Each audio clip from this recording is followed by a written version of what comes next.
Are you struggling with the CPA exam because your course failed to fit your learning style? I'm Darius Clark of I-75 CPA Review, where the right teacher makes all the difference.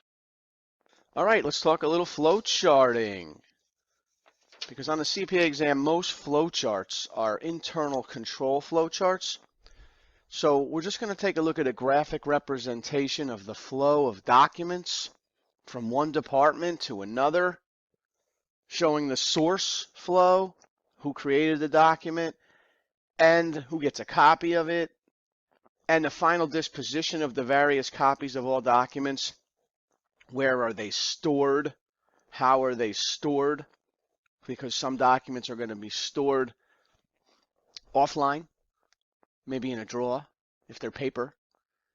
Some documents are going to be stored online.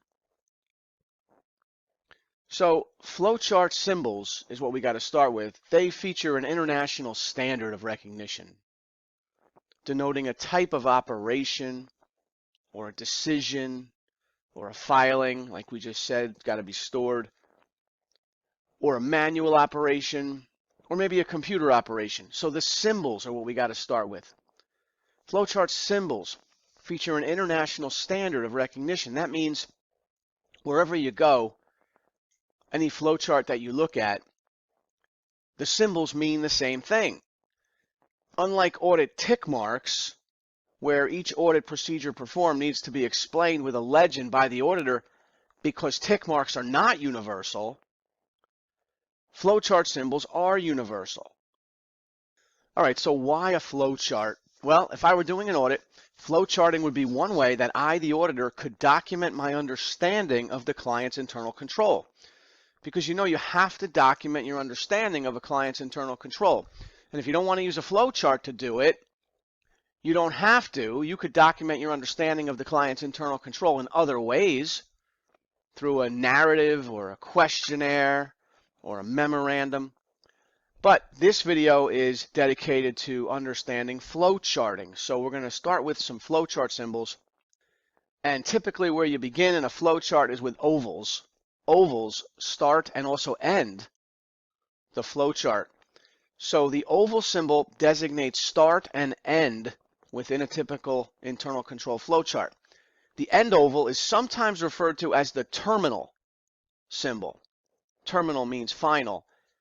So you got a start button and an end button that look pretty much the same. In a flowchart, they are ovals. Now, with real internal control flowcharts, a note is written inside each flowchart symbol to indicate the specific function to be performed.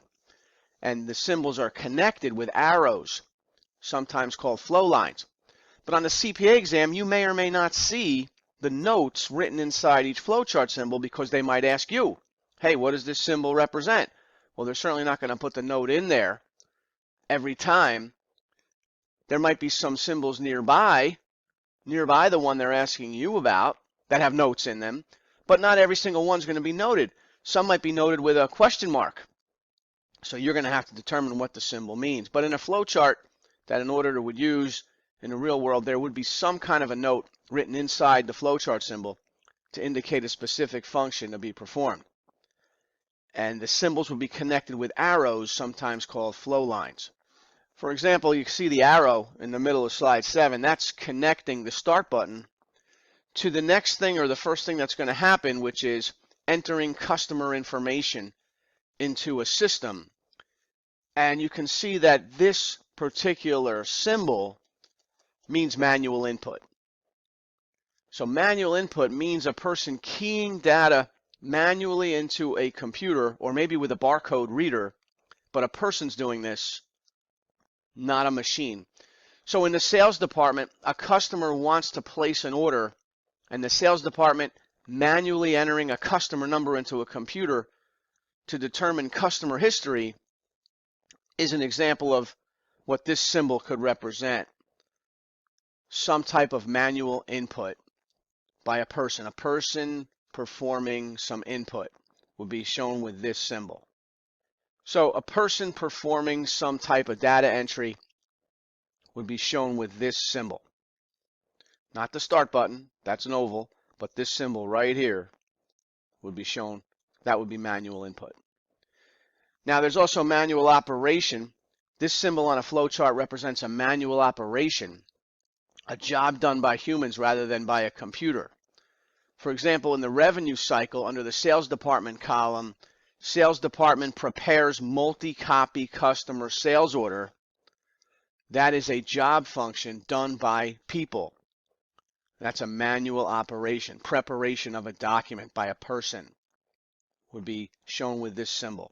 So we've got manual input, entering customer information into a system, and then we have a manual operation which usually results in the document being prepared, some type of a document being prepared in a manual operation. So here, this manual operation could be the sales department preparing the multi-copy customer sales order. When an order comes in from a customer, the first document in the sales cycle is the sales order, and that has to be prepared.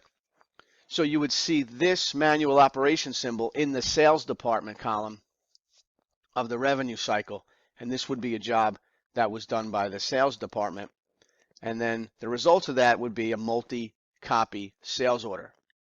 So putting it all together, what we've learned so far, you got the start button, followed by customer information being keyed into the system, followed by the preparation of a sales order, and this would be a column that would be in the sales department's job description. So in the flow chart of the revenue cycle, the column that represents the sales department, you would see this information where they would key in customer information and then prepare a sales order. Now you have a new symbol here which would represent the multi-copy sales order.